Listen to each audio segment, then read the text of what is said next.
किसी को दिल से माफ़ करने पर कितना सुकून मिलता है और कितना अच्छा लगता है। सासंगत जी, आशा करता हूँ निरंकार की कृपा से आप सभी अच्छे होंगे, स्वस्थ होंगे।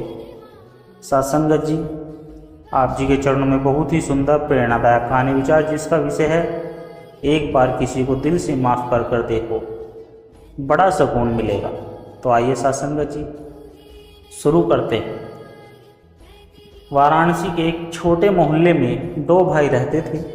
एक का नाम रघुनाथ था और दूसरे का गोपाल। बचपन में दोनों की दोस्ती मिसाल थी, लेकिन एक जमीन के टुकड़े ने दोनों को अलग कर दिया।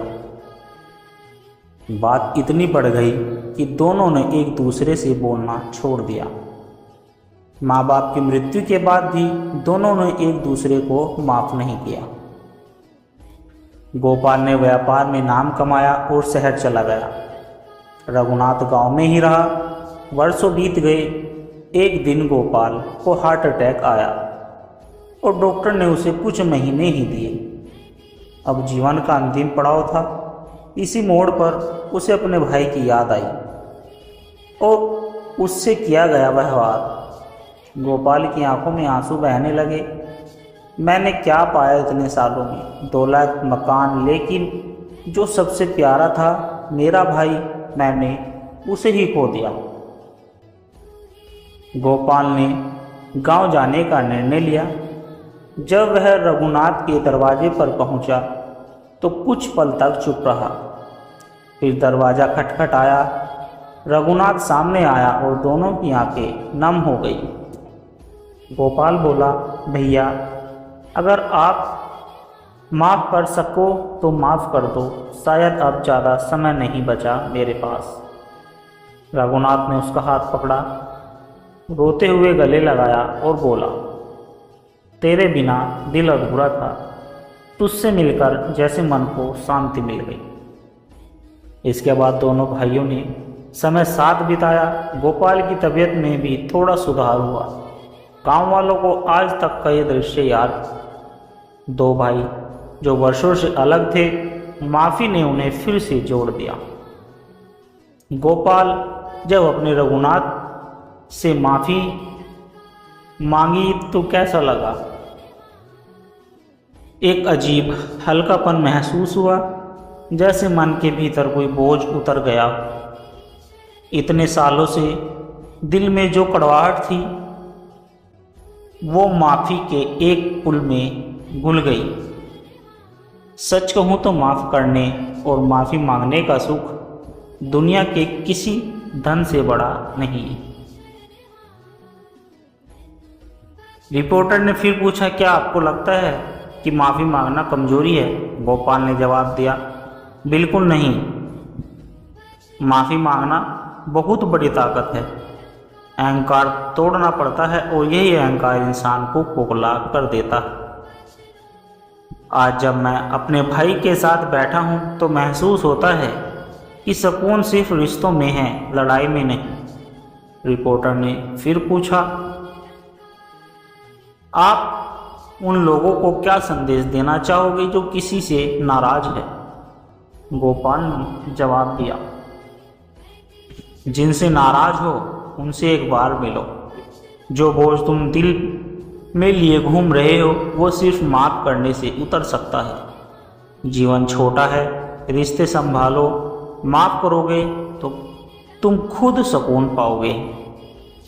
साथ संगत जी, इस कहानी से हमें यह शिक्षा मिलती है, माफ़ी केवल सामने वाले के लिए नहीं होती, बल्कि खुद के मन की शांति के लिए होती है। वर्षों पुरानी कड़वाहट एक माफ़ी से मिट सकती है। अगर किसी से नाराज हो तो माफ़ करना सीखो, क्योंकि माफ़ करना सबसे बड़ा गुण है। संगत जी, एक महान संत स्वामी प्रेमानंद जी की, जिनके जीवन में एक ऐसे पल आया जहां उन्होंने माफ़ करके न केवल एक व्यक्ति का जीवन बदल दिया, बल्कि हजारों लोगों को भी यह सिखा दिया कि माफ़ करना ही सबसे बड़ी तपस्या है।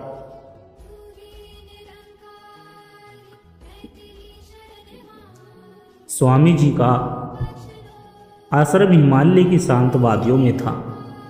दूर दूर से लोग उनके सत्संग में आते। एक दिन एक नया सेवक आया। उसका नाम हरिराम था। उसने खुद को भक्त कहकर आश्रम में सेवा ले ली। हरिराम व्यवहार से नर्म दिखता था, लेकिन भीतर से ईर्ष्या से भरा हुआ था। उससे स्वामी जी का आदर, सम्मान और अपार श्रद्धा पसंद नहीं थी। हरिराम ने धीरे धीरे स्वामी के खिलाफ अफवाहें फैलाना शुरू कर दी। आश्रम की संपत्ति की चोरी में उसका हाथ था, लेकिन उसने स्वामी जी पर ही आरोप लगा दिया। समाचार पत्रों में सुर्खी आई, प्रेमानंद जी पर आरोप। स्वामी जी ने कुछ नहीं कहा, न क्रोध न सफाई, बस मुस्कुरा दी। जो सत्य है वह सामने आएगा। कुछ महीने बाद सच सामने आया। हरिराम ने सब कुछ खुद किया था। सबूत मिले और भक्तों ने उसे रंगे हाथों पकड़ लिया। गुस्से से आश्रमवासी बोले, स्वामी जी अब तो सजा दीजिए, उसे आश्रम से बाहर कर दीजिए। हरिराम डर के मारे कांप रहा था। स्वामी जी मंच पर आए और बोले, हरिराम को मैं माफ़ कर सकता हूँ। हरिराम को मैं माफ़ करता हूँ। भवन में सन्नाटा छा गया। जो मनुष्य दूसरों को चोट पहुँचाता है वह खुद सबसे ज़्यादा टूटा होता है। मैं उसे सजा नहीं दूंगा, सेवा दूंगा। हरिराम फूट फूट कर रोने लगा और स्वामी जी के चरणों में गिर पड़ा। उस दिन से वह एक सच्चा सेवक बन गया। हरिराम अब हर दिन सबसे पहले उठता, साफ सफाई करता, गरीबों को भोजन कराता। वह अपने जीवन का हर क्षण इस बात में लगाता कि संत का विश्वास फिर जीत सके। उसकी आंखों में हमेशा नर्मता और पश्चाताप होता था। लोग कहते, ये वही हरिराम है जिसने स्वामी जी पर गलत आरोप लगाए थे। लेकिन हरिराम कहता, नहीं, वो हरिराम मर गया। मुझे तो स्वामी जी की क्षमा ने नया जन्म दिया है। एक पत्रकार ने स्वामी जी से पूछा, क्या आपको क्रोध नहीं आया जब हरिराम ने इतना बड़ा धोखा दिया? स्वामी जी ने मुस्कुराकर कहा, अगर मैं क्रोधित होता तो मैं भी वही बन जाता जो वह उस वक्त था। माफ़ करना मेरे लिए तपस्या है, माफ़ी में शक्ति है और वही सच्चे साधु की पहचान है। क्या माफ़ करने से कोई बदल सकता है? हर इंसान के भीतर एक दीपक होता है। माफ़ी की लौ से वो फिर से जल सकता है। वर्षों बाद जब स्वामी जी ने देह त्याग दिया तो आश्रम का मुख्य सेवक हरिराम को ही बनाया गया। उसने अंतिम सत्संग में कहा, आज मैं जो कुछ भी हूँ स्वामी जी की माफ़ी की वजह से हूँ। किसी को दिल से माफ़ करना सिर्फ उसे नहीं, खुद को भी नया जन्म देना है। माफ़ी आत्मा को हल्का कर देती है और भगवान के निकट ले जाती है। सत्संगत जी, यह कहानी हमें बताती है कि माफ़ करना कमजोरी नहीं, बल्कि सबसे बड़ी आध्यात्मिक शक्ति है।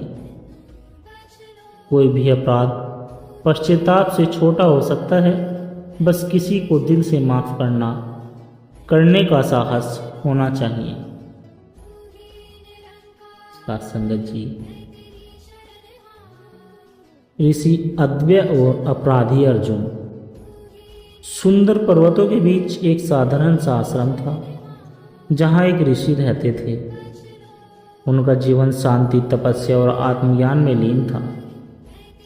लोग उन्हें मौन योगी कहते थे, क्योंकि उन्होंने वर्षों से मौन व्रत धारण किया था। उनके दर्शन मात्र से लोगों के भीतर शांति उतर आती थी। एक दिन रात के अंधेरे में एक घायल और भयभीत व्यक्ति ऋषि अद्वैय के आश्रम में आया। वह कांप रहा था, कपड़े खून से सने थे और उसका नाम था अर्जुन, जो एक डाकू जिसने जीवन भर हत्या, लूट और पाप किए थे। लेकिन आज वह आत्मगलनी में डूबा था। उसके चेहरे पर पश्चाताप था। उसने ऋषि के चरणों में गिरकर कहा, मुझे बचा लीजिए, मुझसे बहुत बड़ा पाप हुआ है, मैं टूट चुका हूँ। ऋषि ने मौन में उसकी ओर देखा और अपना कंबल उसे उड़ा दिया। अर्जुन आश्रम में रहा। ऋषि मौन थे, पर उनकी आंखें अर्जुन को आईना दिखाती थी। एक दिन अर्जुन बोला, महाराज आप मुझे क्यों नहीं डांटते? मैं क्षमा के योग्य नहीं हूँ। ऋषि ने अपनी तख्ती पर लिखा, तुमसे जिसने पाप करवाए वो तुम्हारा ज्ञान था। आत्मा पवित्र है। अर्जुन फूट फूट कर रो पड़ा। एक दिन अर्जुन गांव में गया जहां उसने वर्षों पहले एक ब्राह्मण की हत्या की। उसने उसके बेटे से क्षमा मांगी। लोग गुस्से में थे, मारने को दौड़े, लेकिन वह चुपचाप सब सहता रहा। फिर बोला, आप मुझे दंड दीजिए, लेकिन मैं क्षमा मांगने आया हूँ। जिस आत्मा को मैंने कष्ट दिए, आज उसी के चरणों में झुकना चाहता हूँ। ब्राह्मण पुत्र रो पड़ा और बोला, माफ़ कर दिया। अगर तू सच में बदल गया है तो मैं तुझे माफ़ करता हूँ। अर्जुन फिर ऋषि के पास लौटा, लेकिन अब उसका चेहरा शांत था। उसने कहा, मुझे लगता था माफ़ी मांगने से मैं छोटा हो जाऊंगा, लेकिन आज मैं पहले से बड़ा महसूस करता हूँ, जैसे भीतर का अहंकार टूट गया हो। ऋषि ने अपनी तख्ती पर लिखा, जिस दिन तुमने खुद को माफ कर लिया वही दिन तुम्हारा पूर्ण जन्म हुआ। अर्जुन अब साधु बन गया। वही हाथ जो हिंसा में उठते थे अब सेवा में लग गए। उसने गांव में स्कूल बनवाए, कुएं खुदवाए और भजन कीर्तन किए।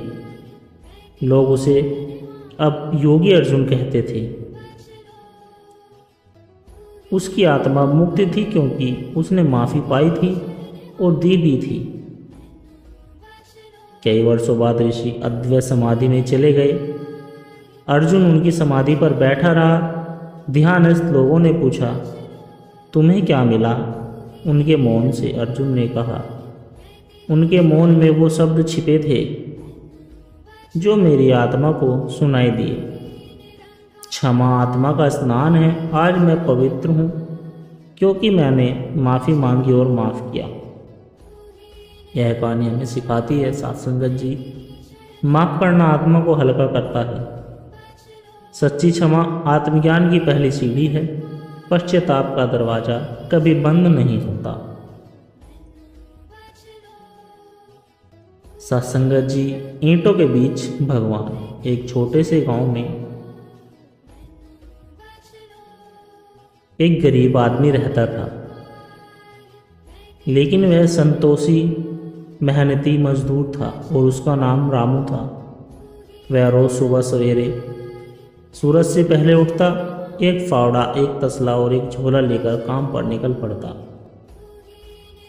लोग उसे मजदूर रामू कहते थे, पर उसका असली परिचय था ईश्वर का सच्चा भक्त। रामू के पास न घर था, न आराम, न सुविधाएं, लेकिन हर रात वह एक बात जरूर कहता, हे प्रभु, तुझसे मिलने की आस में ही जी रहा हूँ। रामू दिन भर पत्थरों पर काम करता, धूप में जलता, मगर मन में भजन गुनगुनाता। लोग हंसते और कहते, भगवान मजदूरों से मिलने नहीं आते। रामू मुस्कुरा देता, भगवान कहीं नहीं जाते, बस हमारे भीतर जागते हैं। उसका विश्वास था भगवान ईंटों के बीच भी होते हैं, बस हमने देखने की दृष्टि चाहिए। एक दिन एक साधु नगर में आया। वह तपस्वी था, तेजस्वी था। रामू ने उनके पैर धोए, भुजा खिलाई और कहा, महाराज, क्या आप भगवान को जानते हैं? साधु बोले, हाँ, लेकिन उनसे मिलना कठिन है। रामू ने विनम्रता से कहा, अगर मैं ईमानदारी से मजदूरी करूं, किसी को दुख न दूं और सच्चे मन से आपको बुलाऊं, तो क्या भगवान आएंगे? साधु ने मुस्कुराकर कहा, तुम्हारे जैसे मजदूर के लिए भगवान खुद ईंट ढो सकते हैं। एक रात मजदूर को सौंपन आया।